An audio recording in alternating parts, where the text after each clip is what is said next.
చూడండి, యెరూషలేమును ప్రేమించే ప్రతి వ్యక్తి వర్ధిల్లుతారు. హల్లెలూయా. మీరు బాగా స్పందించాలి. యెరూషలేమును ప్రేమించే ప్రతి వ్యక్తి వర్ధిల్లుతారు. ఏంటి యెరూషలేం అంటే? దేవుని యొక్క మందిరమే యెరూషలేం. హల్లెలూయా.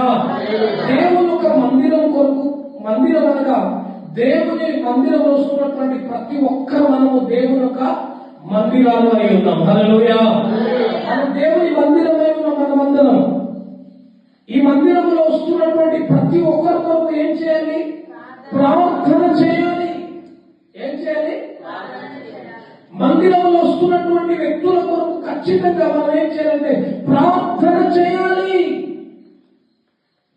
ప్రార్థన చేసి దేవుని సంఘాన్ని ప్రేమించగలిగితే ప్రతి వ్యక్తి ఏమవుతుంది తెలుసా?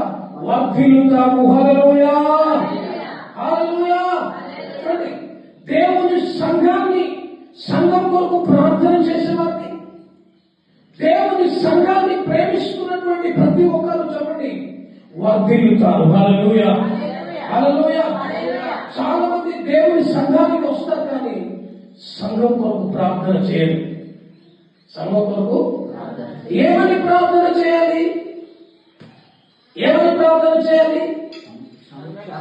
సంఘంలో ఉన్నటువంటి బిడ్డలందరూ క్షేమంగా ఉండాలి. సంఘంలో ఉన్నటువంటి బిడ్డలు అభివృద్ధి పదవులు వెళ్ళాలి. సంఘంలో ఉన్నటువంటి బిడ్డలందరూ చెప్పండి ఐక్యపరచబడాలని ప్రతి వ్యక్తికి బాధ్యత దేవుడు ఇచ్చినటువంటి బాధ్యతని. హల్లెలూయా. సంఘం ఐక్యపరచబడాలి. సంఘం పరిశుద్ధపరచబడాలి.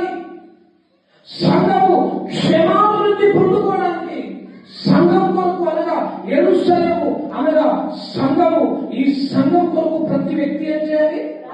ప్రార్థన చేయాలి.